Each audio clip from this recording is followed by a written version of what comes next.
I swear Aldi has the best smoothie blends. My name is Nigel, I'm a registered dietitian, and I'm teaching you how to consume more vegetables. And I want to share my favorite Aldi blend. This is back in stock. It's the turmeric smoothie. It has mango, orange, papaya, ginger, and turmeric. It is so good. I know you guys always worry about sugar, but one thing I want you to be mindful of: total added sugar. So this includes 0 added sugar, and that's something that we want to look for when we're looking at nutrition labels.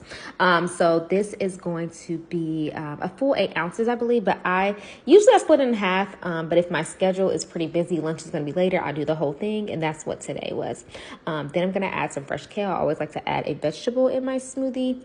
And then I need protein. So I'm adding my Greek yogurt. This is a low carb, high protein Greek yogurt. Going to help me stay full or keep me full fast. And then I'm going to add either some sort of grain or seed. Today I decided to add chia seeds. Again, the goal of this smoothie is to give me energy, keep me full longer, and definitely give me some nutrients. I just added some water and blend. Y'all, this is so good. This is one of my favorite flavors. I didn't think I would like it because turmeric can be strong, but it's a really flavorful, really nice tropical vibe. This is not sponsored, but like, comment, and share because you know I got you guys.